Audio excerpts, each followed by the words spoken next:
পরশুদিন তো 20 দিন এলাম, তা যাই ধানগুলা দেখি আসি গা পোকাগুলা ছাড়লো কিনা।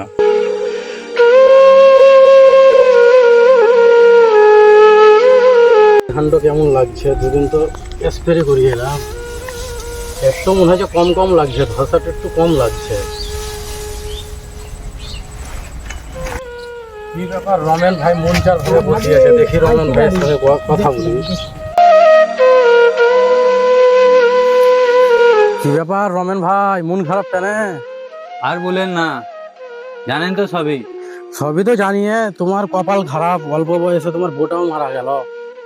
দুধের বাচ্চাটাকে যে কি খাওয়াবো কোনো কিছু ভেবে না। কেন কিছু কাজ টাজ করো গা? কাজ মাজ কিছু পেয়ে না, খোঁজ করলাম বহুত। তাহলে জঙ্গলে দুটা কাঠ ফাট কেটে ভিডিওর মুখে খাবার টাবার তুলে দাও। তাই করবো এখন, দেখি কিছু তো করতে হবে। এত ধান দেখতে এসে দেখছি তুমি মন খারাপ, চুপচাপ বসে আছো। তোমাকে মাঠের বিশাল খবর দেখি। কি?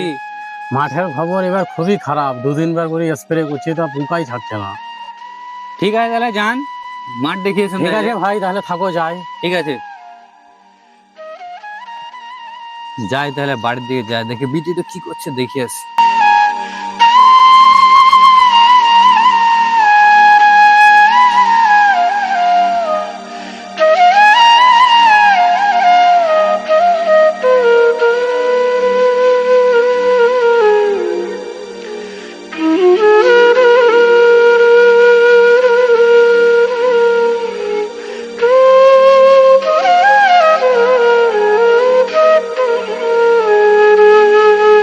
বিটি, বিটি, কি করছো বিটি? বসে আছি। তুই কোথায় গেছিলা? এরকম মাঠের দিকে গেছিলাম। আবু আবু খিদা লেগেছে, খেতে দাও। ও দেখো মুড়ি ঢপ টপ একটু নিয়ে এসো, ওতে আছে মুড়ি।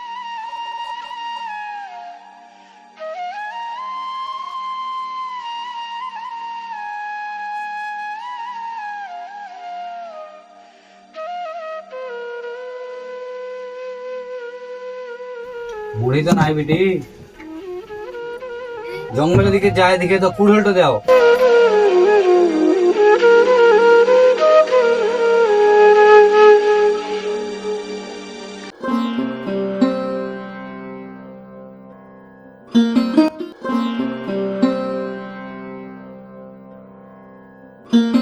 বউটা তো মরে গেল, আর এই জঙ্গলে এসে কাট কাটতে।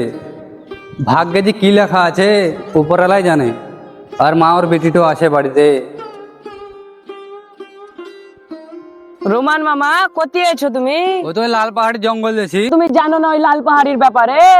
ওই জঙ্গলে যে যায় আর কোনোদিন ঘুরি আসে না। না জানি না তো। যাও তাহলে মামা, সাবধানে যেও। ঠিক আছে।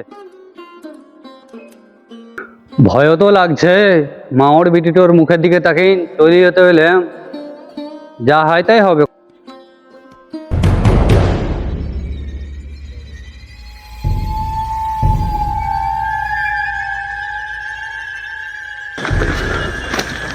ভয় তো লাগছে।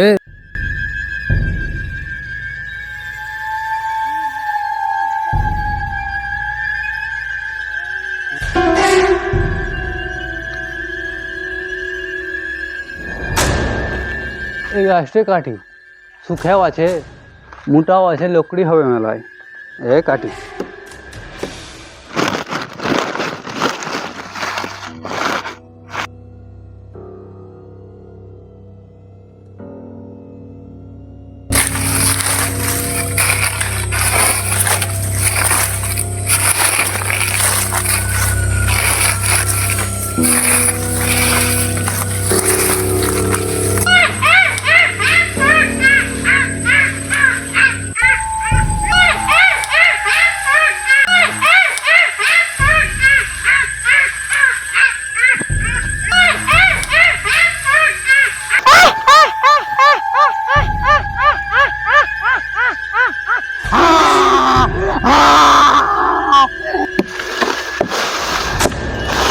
পাঁর আওয়াজ কিসের পেছি আবার?